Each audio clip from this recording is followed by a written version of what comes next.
Shalom, shalom, shalom, shalom, shalom, peuple de Dieu, shalom, la balandignon soya, la voix céleste télévision, Nzambe Yalola a Pambola Bisso, Nzambe Yalola Salabiso Bolam, de partout où nous sommes, Ozako Kota, Ozako partager lève, partager lève, partager lève, Ozako aimer, Ozako partager lève, Toye, Liboso Nabino pour vous informer. Et puis, qu'on s'est exhorté par rapport, il y a période où tous les abakou qu'on va aller coller qui ça, via abakou qu'ils allaient via prière, via abakou nyonso a bengama, il y a kosala musala, il y a prière. Alors, la Bible nous dit dans le livre Namakomi Nanzambe, na Mkandezaï, Bible le bin abiso, Nzambe azalaka mufuti ya moto nyonso oyo alukaka ye. Dieu est le rémunérateur de tout celui qui le cherche. Et lorsque nous parlons de la rémunération eya kakaka lorsque on travaille. Lifuti eya kakaka lorsque tout ça la musala. Mais je me pose une question. Comment nous pouvons parler de la rémunération s'il n'y a pas le travail? Parce qu'ici, on parle de chercher l'éternel. Par là, j'ai compris que Kolukanzambe, c'est tout un travail. Prier, c'est tout un travail, mais un travail différent n'a pas de travail à Mokili. La prière, c'est un travail spirituel. La prière est une activité spirituelle. Lorsque Moutazali Koluka Nzambe, il faut que tu es en train de faire un travail. Or, Moussala nyonso Moutazala na suka ya Moussala na yango, il y a toujours une rémunération. Voilà pourquoi Nazali ko encourager ba baku ko nyonso. Oyo baluka Nzambe tongo midi pourquoi? Na ye juste koloba na yo lorsque luka Nzambe osala Moussala mobimba. Mais zali musala moko spirituel oyo Nzambe akofuta yo natana yo to natana yango to lukaki Nzambe na 21 jours to lunga na 21 jours to luki Nzambe na séminaire oyo ezalaki to salaki ya pendant 5 jours to sisi ko luka Nzambe to komi na fin du mois boyebi très bien chaque fin du mois na chaque fin du mois, na début ya mois ya sika, na fin ya mois ya kala, tous un programme autobenaka, le meilleur fruit de chaque mois. Alors, meilleur fruit de chaque mois, ezalaka wana, pour na clôturer mois, et puis qu'on peut s'abisso accepte domination, ya mois ya sika. Alors, na yamboto kota na mozindo, ya programme oyo na ye liboso na bino pour na ko informer bino, na lingi pa inyoso babaku bazali, bien aimé dans le Seigneur. Nalingi sike zwamiyo to bonde lanzambe avant de vous communiquer ba news otoye na mokolo lelo à travers votre chaîne La Voix Céleste. Pendant que nalingi to bonde lanzambe to recommander moment na maboko lanzambe nalingi sike zwamiyo bien aimé ozali ko liker live, c'est-à-dire aimer live, partager en mot afin que ko informer ba bakuko bazali sous-informer par rapport à l'information autoropée Sabino Mokolo Yalelo. Je prie le Seigneur, Seigneur Dieu, to pamboli kombo na yo, to kumisi kombo na yo pour tos alliés Nzambe. Toi le créateur de cieux et de la terre. To pamboli kombo na yo, mon Dieu, mon roi. To pesho merci pour un moment où yo to lini to lekisa na banana yo. To recommander moment où na maboko na yo, zala alpha pe omega ya moment oyo, kamba biso, zala le début et la fin. Pambola moto nyonso oyo ko partager pe ko aimer vidéo oyo. Pambola moto nyonso oyo juli baku ya kolanda biso na kombo na Yesu Kristu. Oyo azali mokonzi pe mobikisi na biso nde to bondeli to lobi amen. Voilà bien aimé, vie et prospérité na babaku ko nyonso de partout dans le monde, vie et prospérité na babaku ya France, vie et prospérité na babakou à Kinshasa, vie et prospérité na babakou ko nyonso ya République démocratique du Congo, vie et prospérité na babakou ya Suisse, vie et prospérité na babakou ya Belgique, Nzambe ya lola pambola bino vie prospérité na Babakouk, il y a Afrique du Sud, Johannesburg, Pretoria, Nzambe ya lola a pambola bino. Voilà, ce bel et bien moi votre humble serviteur, le frère bienvenu Biyanomu Kwayawaka Pinga, fils de B52, Nzamba Lola Apambola Bino. Alors, Mokoli Alelo, il est 16h, heure de Kinshasa, en direct de Kinshasa, na Julie Bakou, na plateau, il y a la voix céleste. Je dis un grand merci à notre frère, Papa Alvin Beya, na denga tikelinga espace oyo pona ko informer bana na Nzambe, et puis ko informer na Babakou ko nyonso de partout dans le monde. Alors, ezali na numéro, ezali affiché, ezali numéro ya chaîne, par rapport ya ba question nyonso bozana posa ya kotuna. Par rapport à la question, vous pouvez appeler le numéro où ils allaient afficher la barre écran. Nous allons vous répondre pendant quelques minutes parce que le lieu allait mercredi, vous allez déjà la prière ou vous allez kobanda kalamingité na enseignement à venir, enseignement numéro 194 dans la commune de Kassafubu na quartier Lodja. Alors, na ligne rapidement, na signalé na babaku konyonso de partout dans le monde, mais précisément dans la République démocratique du Congo, on a vu la Kinshasa, Bostra Kinshasa, Oyo Ezouami na avenue de l'enseignement numéro 194, na commune à Kassavubu, Topriaka chaque mercredi et vendredi, Nangonga ya 17h. Chaque mercredi et vendredi, Nangonga ya 17h. Donc, Bisso na Paris, tous allez na programme Moko. Tu prieras chaque mercredi, vendredi, à 17h, ainsi que dimanche, tu prieras à 13h. Alors, pour la bande de Nyonso, au Bazali na posé vous allez informer par rapport à un programme, il y a prière à Wana Kinshasa, nazope sa prière, nazope sa programme, et puis qu'on informer bande que chaque mercredi et vendredi, na 17h, et puis dimanche, na 13h, awa, na Kinshasa, na avenue de l'enseignement, numéro 194 dans la commune de Kassavubu. Nzambe yalola à Pambola Bino. Alors, tu as une information très importante. Oyo thème na yango ezali ne ramasse plus le miette. Alors, l'homme de Dieu, l'évangéliste Charles Bameko B52, le professeur des enseignements de combat spirituel et de délivrance, a koyeba kukamba biso pendant 3 jours. Toyebi que na début nyonso ya mois, tous na programme na biso oyo ebengami le meilleur fruit de chaque mois. Alors, na mois de mai, Nzamba sali biso grâce, tozo banda pe lisusu jeûne et prière pendant ces 3 jours, mais différence moke zali na repesa précision ya jeûne de prière oyo na robeta siete. Alors, pour tous les abakoukou de partout dans le monde, ozali na Afrique du Sud, ozali na Pretoria, na Johannesburg, ozali na Suisse, ozali na Belgique, ozali na France, ozali awa na République démocratique du Congo, bandeko na Matadi, bandeko Brazzaville, bandeko Kisantu, bandeko Kikwiti, landa programme malamu. Tozali na programme na biso, ya chaque le meilleur fruit de chaque mois. Ezo banda lobby jeudi. Bipa ozali mama Simba programme, papa Simba programme, mon frère, ma soeur Simba programme obo sanate.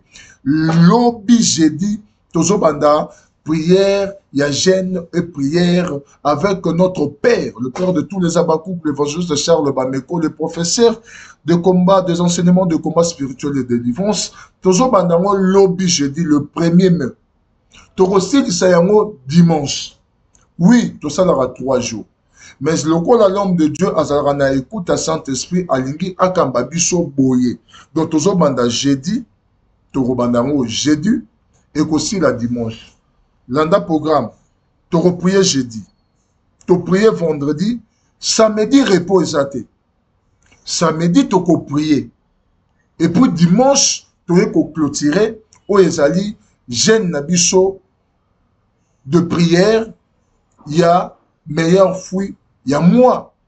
Oh yo thème na moi kozala ne ramasse plus de miettes et kozala développer par notre Père, l'évangéliste de Charles Bameko, c'est lui qui est le seul orateur, Akobanda, et puis Akosukisa.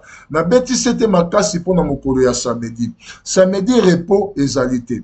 Toko na état de jeûne, toko gêner, toko prier, même le samedi, peut toko clôturer dimanche. Et que ça, le mandenge nini. Na bandeko bazali na musika, bokolanda na Bostra Télévision. Okolanda programme Oyo na Bostra TV na YouTube. Na bandeko Oyo bazali na France, tokozala na église. Tokozala na église. Bandeko bazali na Belgique, bino pe bokosangana pendant ce programme. Nazobeta CT. Bandeko ya Belgique, bandeko ya Kinshasa, boyoka programme malamu. Bandeko ya Belgique, bandeko ya Kinshasa, pona bino ndenge nini boko participer na programme Oyo. Bokozala connecté, tokolanda programme Oyo. Net na Kinshasa, nous serons connectés pour na kolanda programme Oyo.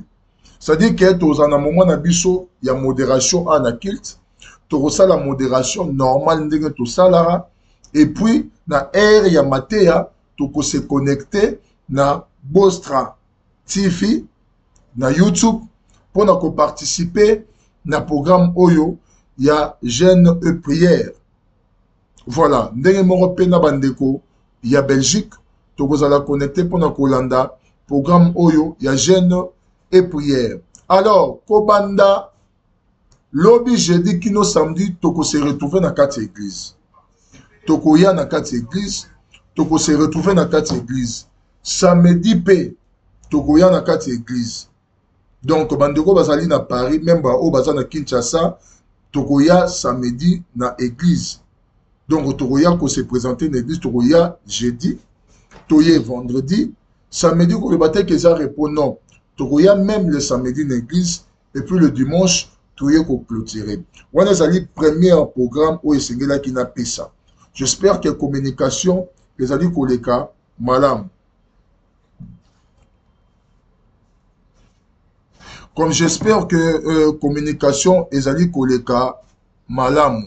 Alors, on ne va pas la bande de cognon. Alors, aux autres, partagez, likez, et puis, tika participation na yo. Dans le numéro où ils allaient afficher dans la barre écran, tout dans le commentaire, et que comme la biso, je crois pour le programme à Liboso, Yangoana. Alors, je vais donner d'autres programmes où ils allaient concerner l'évangéliste Charles Bameko, notre papa, programme Naye, dans le mois de mai, où il y a un mais sinon, dans le mois où déjà, toujours dans le mai, déjà, tout ce programme, il y a programme Nabiso, il y a jeûne et prière, il y a meilleur fruit de chaque mois. Alors, toujours bandango lobby. Alors, lobby est zandengeni. Landanga na bokebi. Lobby est zara que olali la mouki, balamoko, obandi programme ya jeune na journée. Non. Donc, toujours banda programme wana na 0 heure ya lelo. Lelo za mercredi. Tokoya culte, to sese culte, tozoni na bandaku, 0 heure soki e beti.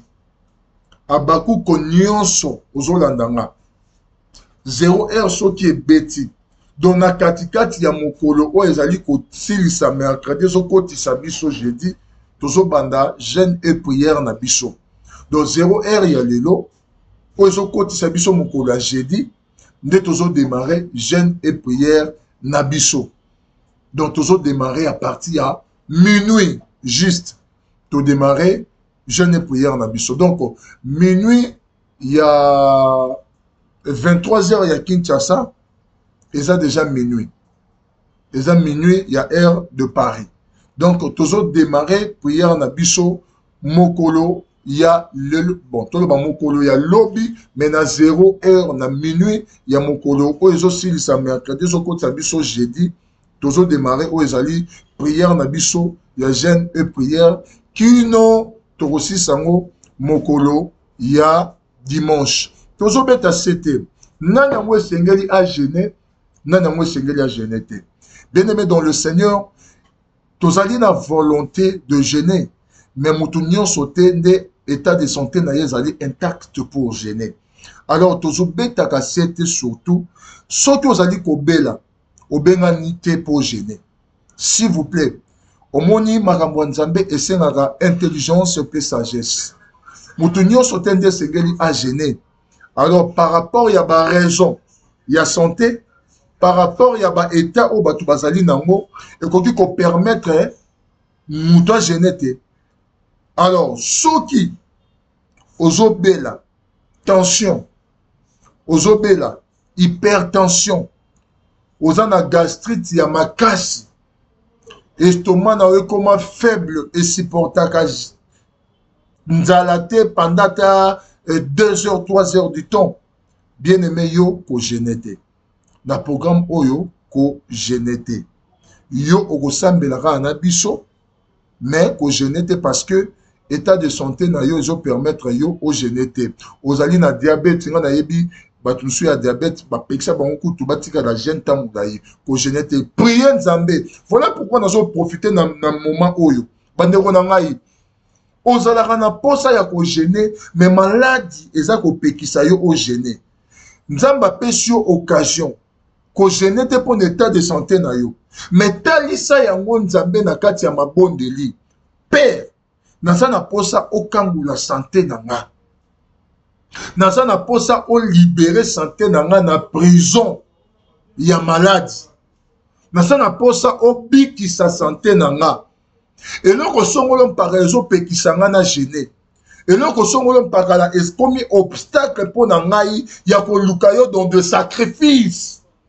Na moment oyo ya prière, bien-aimé Lelela Nzambe, je crois au Dieu de l'Alliance, le Dieu de la Bible, le Dieu qui a marché avec les apôtres, le Dieu qui a marché avec les prophètes, le Dieu d'Alliance, le Dieu de la Bible.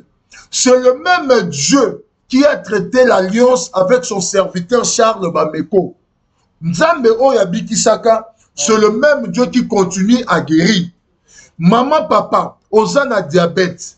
Je prie à Dieu, même dans un moment où tu as prière, diabète soit disparaître au nom de Jésus.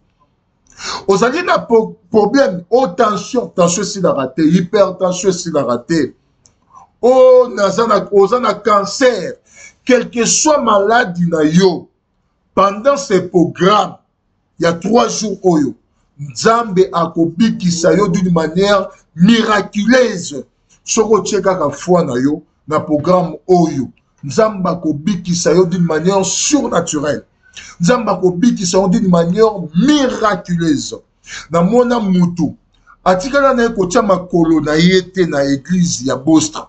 Mais alanda kaka na téléphone, Nzambe abikisa ye. Papa, maman, mets ta foi en œuvre. Mets ta foi en œuvre. Mets ta foi en première place. Donc, si vous avez un problème de santé, il ne faut pas gêner. Donc, vous allez sous cure. Bah, pêche recommandation, pas un médecin, il faut mettre la kissi. Il faut pas qu'on gêne. Yo prier na biso, respecter car ba air de prière au ba pesa na yo. Et puis, au tche foi na yo, je crois nzamba ko salo bolamu, akobi kisayo, na maladie oyo, ezali ko tungisa yo, papa, maman, mon frère, ma soeur. Alors, tout bazan a problème à santé, beaucoup génété, mais beaucoup prier na biso, selon le respect à programme, il y a jeûne et prière, oyo, il y a meilleur fruit, il y a moi. Ozali ko melissa, ozana zemi, ko génété. Ozali na zemi, ko génété maman. Ozo melissa mwana, ko génété maman. Ozana problème à santé, ko génété maman, ko génété papa. Mais ceux qui ozali na nzoto kolongono, Bible lobi na livre ya Psaume, que tout ce qui est à moi loue l'Éternel. Donc nyonso o eza ya yo ekumisa Nzambe, surtout ceux qui écoutent ça na nzoto kolongono, esengeli kokumisa Nzambe, esengeli koluka Nzambe, esengeli ko prier Nzambe. Esengeli ko belela Nzambe, esengeli na yo ko travailler. Je répète que la prière est une activité spirituelle. La prière, c'est tout un travail spirituel. Et lorsque mutazali ko sala travail, na suka ya musala a besoin salaire na ye. Salaire ya mutu, ezali réponse. Il y a problème au yazanango, azoli ke Nzambe na moment de prière. Que Dieu vous bénisse. Je crois que programme oyo epesami yango wana. Alors Nzamba lola apambola biso, Nzamba lola amona biso.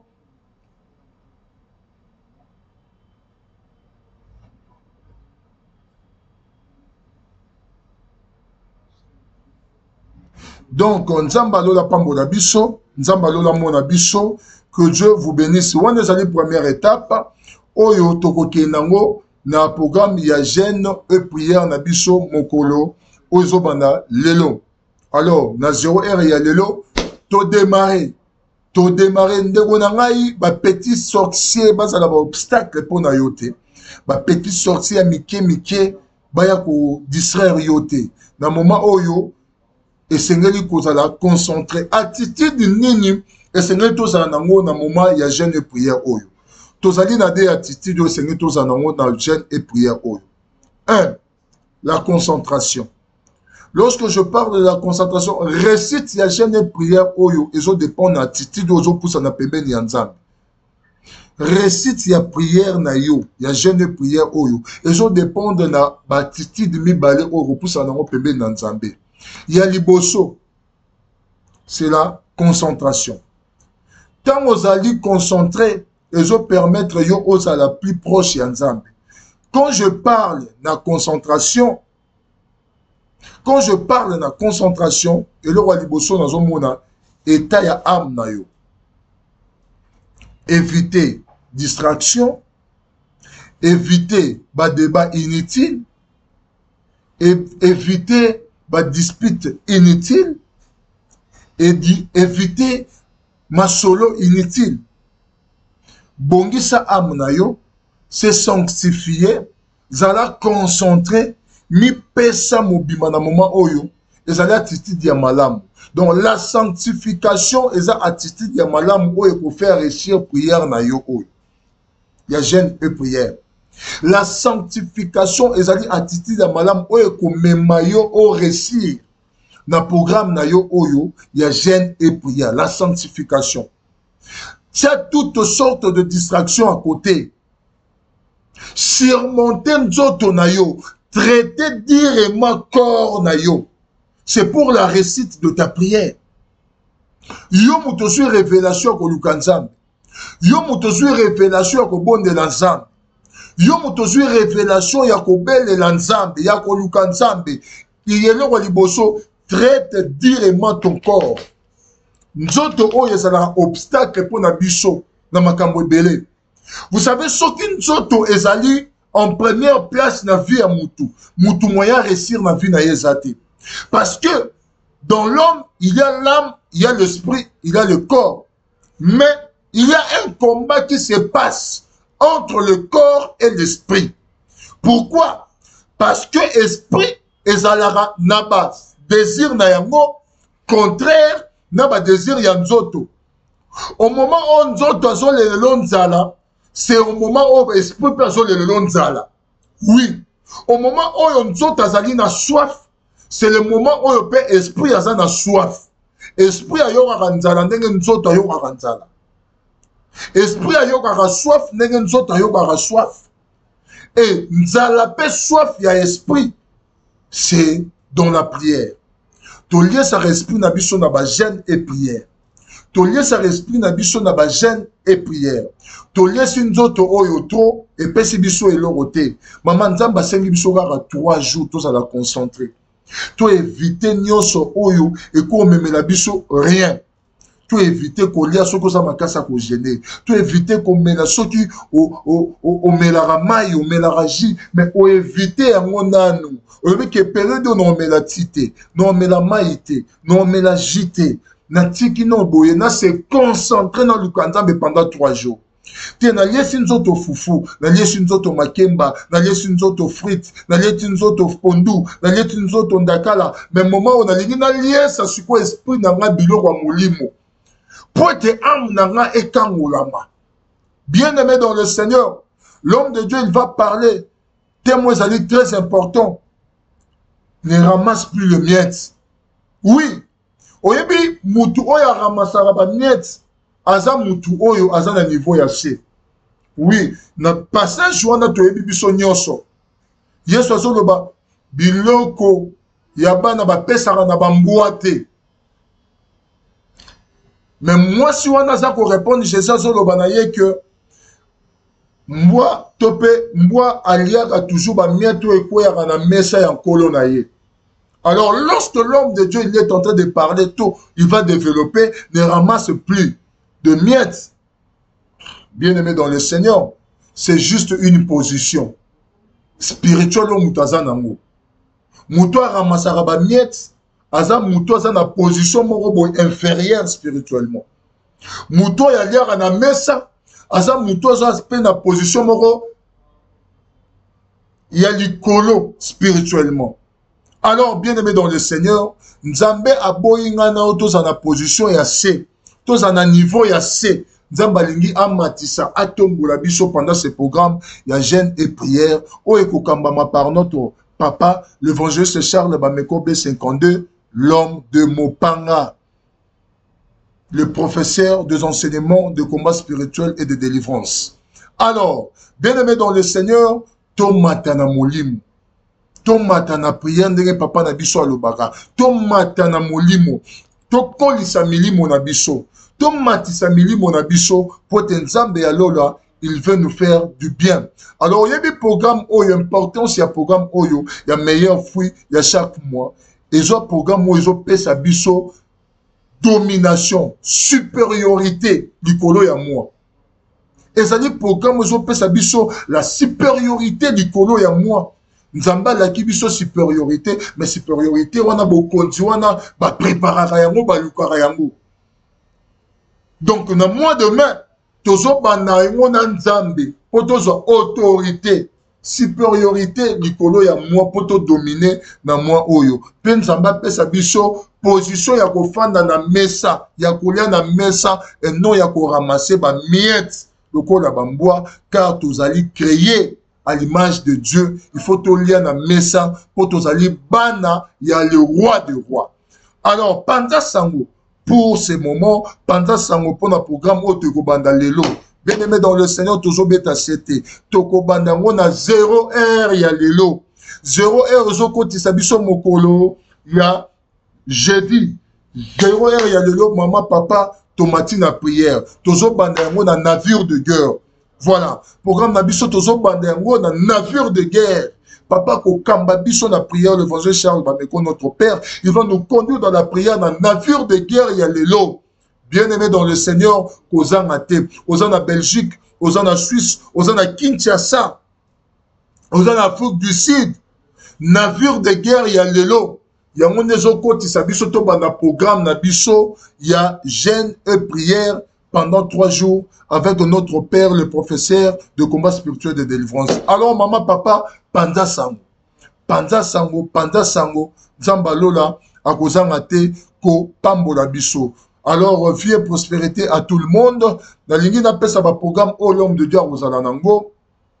Déjà, nangambu ya Suisse, par la grâce de Dieu, bazali ko se préparer pour na koyamba l'homme de Dieu ainsi que équipe Mobimba ya Bostra. Alors, c'est ministère où vous allez ministère merveilleux. Vous allez ministère où vous allez Pambola Batou, Charles Bameko Ministry, et Kozala Nakati ya Suisse. Charles Bameko Ministry ainsi que Bostra Télévision, Bakozala na Suisse. Après programme à Jeune Oye Prière, par la grâce de Dieu, Charles Bameko Ministry, et Kozala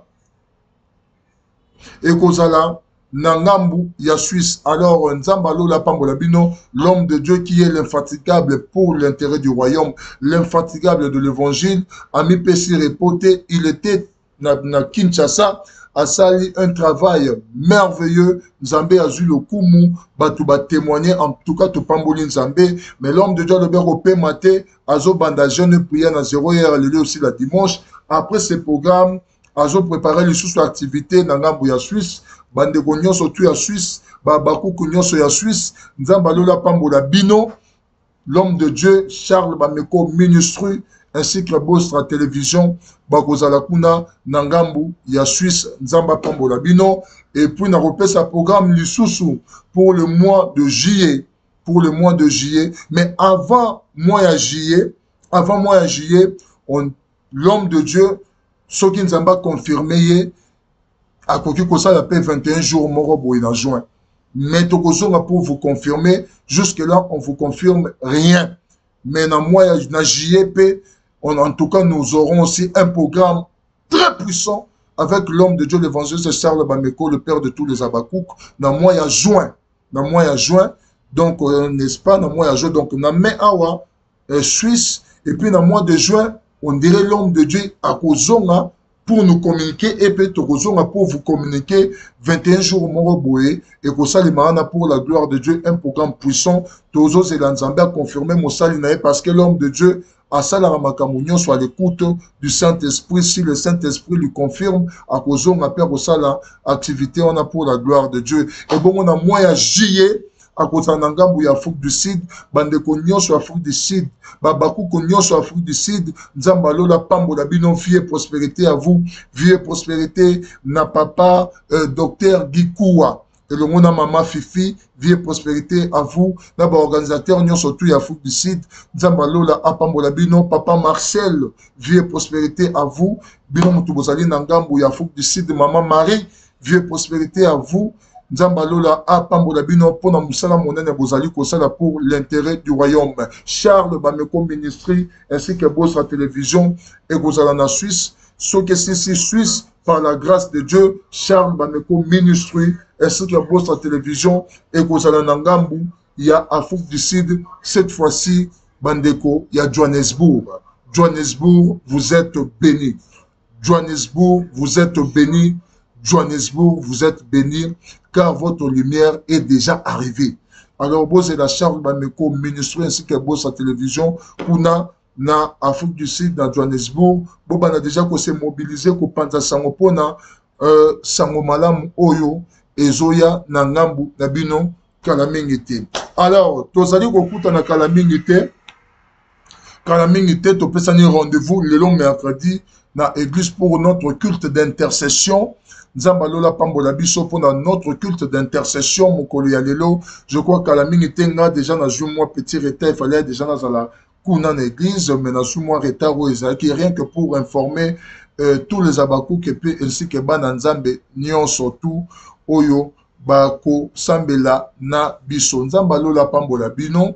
En tout cas, que Dieu vous bénisse. Tokutani na culte d'intercession, Mokolo Yalelo, na Bostra Télévision, na bonne sémence transmise. Nzambalola Pambola Bino, c'était votre humble serviteur, le frère bienvenu Biano Mukwaya, Wakapinga, fils de B52. Alors, tokomi na souka, na lingi esike zwami biso, tozali ko bondela, tozo bondela,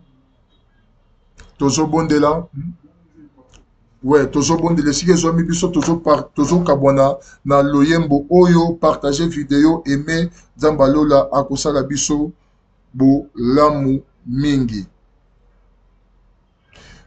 O komboyo, komboyo, komboyo ya Yesu, komboyo, komboyo, komboyo ya Yesu, komboyo, komboyo, komboyo ya Yesu, komboyo, komboyo, komboyo ya Yesu, komboyo, komboyo, komboyo ya Yesu, komboyo, komboyo, komboyo ya Yesu, oh, kembo, kembo na yo, mokonzi na nga, kembo na yo, kembo, kembo na yo, kembo, kembo na yo, kembo, kembo na yo, kembo, kembo na yo,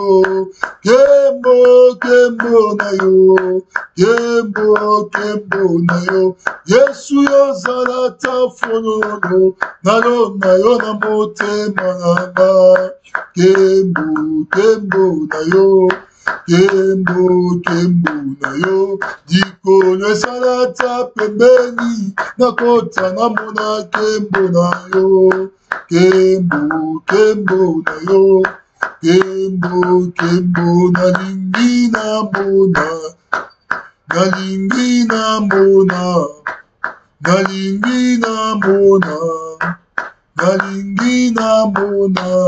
Bien-aimé dans le Seigneur, et si que soit mieux, Tozobon de l'ensemble, Père éternel, Topambo du Kombo na yo, Tokumisi Kombo na yo, Père éternel, pour ces moments. Père, ozalaki kati na biso tosali nyonso oyo pour l'intérêt du royaume. Na recommander tous les abakuko basuli baku ya kolanda biso à travers cette programme de communication na tiki bango na maboko na yo. Pambola bandeko nyonso bazuli baku ya kolanda biso kota ba problème ya bango kangola ba vie oyo ezali lié ba prison oyo ekangi ba âme ya moto moko ezala brisé au nom de Jésus. Ba alliance oyo etelemi mpona koréclamer ba vie ya bana na yo yawe ba alliance wana ezala coupé au nom de Jésus. Lipamboli na yo ezala partage ya moto moko ozala nzambe ya moto nyonso oyo alandi biso en ce net moment. To recommander culte na biso intercession mokola lelo na maboko na yo. Assiste-nous, sois avec nous au nom de Jésus-Christ. Nous t'avons ainsi prié et nous te disons Amen. Que Dieu vous bénisse abondamment. Nzambalola pambola bino tomonani. À tout à l'heure on a programme na biso ya prière et intercession. Bye bye. Pour vous confirmer, jusque-là, on ne vous confirme rien. Mais dans moi, dans JEP, en tout cas, nous aurons aussi un programme très puissant avec l'homme de Dieu, l'évangéliste Charles Bameko, le père de tous les Abakouk, dans le mois de juin.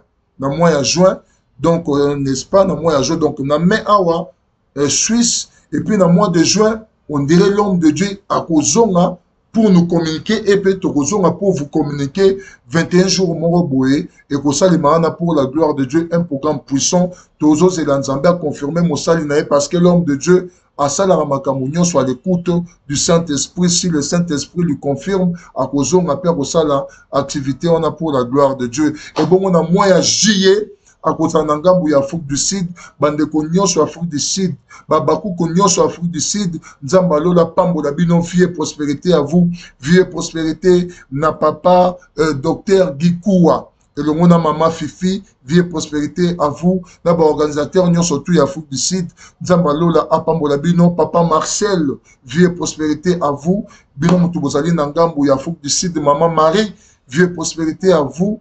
Nzambalola apambola bino pona musala monene bozali kosala pour l'intérêt du royaume. Charles Bameko Ministry ainsi que Bosra Télévision et Gozala na Suisse. Ce que c'est Suisse par la grâce de Dieu, Charles Bameko Ministry ainsi que Bosra Télévision et Gozala Nangambu, il y a Afrique du Sud, cette fois-ci Bandeko, il y a Johannesburg. Johannesburg, vous êtes bénis. Johannesburg, vous êtes bénis. Johannesburg, vous êtes bénis, car votre lumière est déjà arrivée. Alors, vous êtes la Charles Bameko Ministry ainsi que Bossa Télévision, Kuna, na Afrique du Sud, na Johannesburg, vous avez déjà s'est mobilisé pour penser Sangopona, Sangomalam Oyo, Ezoya, Nangambu, Nabino, Kalamingite. Alors, Tozali Kokuta na Kalamingite, Kalamingite, Topesani rendez-vous le long mercredi, na église pour notre culte d'intercession. Nzambalola pambola biso pour notre culte d'intercession mokolo ya lelo. Je crois qu'à la minute nga déjà na jour moi petit retard, il fallait déjà na la kuna na église mais na jour moi retard qui rien que pour informer tous les abakou que peut ainsi que bana nzambe nyonso tout oyo bako sambela na biso. Nzambalola pambola bino. En tout cas que Dieu vous bénisse. Tokutani na culte d'intercession mokolo ya lelo na Bostra Télévision, na bonne sémence transmise. Nzambalola pambola bino, c'était votre humble serviteur, le frère bienvenu Biano Mukwaya, Wakapinga fils de B52. Alors, tokomi na suka, na lingi esike zwami biso, tozali ko bondela, tozo bondela, ouais, tozo bondela esike zwami biso, tozo kabwana na loyembo oyo, partager vidéo, aimer, Nzambalola akosala biso bo lamu mingi. O komboyo, komboyo, komboyo ya Yesu, komboyo, komboyo, komboyo ya Yesu, komboyo, komboyo, komboyo ya Yesu, komboyo, komboyo, komboyo ya Yesu, komboyo, komboyo, Komboyo ya Yesu, komboyo, komboyo, komboyo ya Yesu, oh, kembo, kembo na yo, mokonzi na nga, kembo na yo. Kembo, kembo na yo, kembo, kembo na yo, kembo, kembo na yo, kembo, kembo na yo, kembo, kembo na yo, kembo, kembo na yo. Yesu yo zalata fonono, nalo na yo na motema nanga, kembo, kembo na yo. Kembo, kembo na yo, dikolo esalata pembeni, nakota namona kembo na yo, kembo, kembo na yo, kembo, kembo nalingi namona, nalingi namona, nalingi namona, nalingi namona. Bien-aimé dans le Seigneur, et si que soit mieux, Tozobon de l'ensemble, Père éternel, Topambo du Kombo na yo, Tokumisi Kombo na yo, Père éternel, pour ces moments. Père, Ozalaki Katinabiso, Tosali Nyonso Oyo pour l'intérêt du royaume. Na recommandé tous les abakou ko basudi bakou ya kodanda biso à travers ce programme de communication, na tiki bango na maboko na yo. Pambola bandeko nyonso basudi bakou kodanda biso, kota ba problème ya bango, kangola ba vie oyo ezali lié. Ba prison o ekangi ba âme ya moto moko ezala brisé au nom de Jésus. Ba alliance o etelemi pona ko réclamer ba vie ya bana na yo. Yawe ba alliance wana ezala coupé au nom de Jésus. Lipamboli na yo ezala partage ya moto moko. Ozala nzambe ya moto nyonso o ya landi biso en ce net moment. To recommande culte na biso intercession mokola lelo na maboko na yo. Assiste-nous, sois avec nous au nom de Jésus-Christ, nous t'avons ainsi prié et nous te disons Amen. Que Dieu vous bénisse abondamment. Zambalola Pambolabino, Tomonani, à tout à l'heure, on a programme Nabiso et prière et intercession. Bye bye.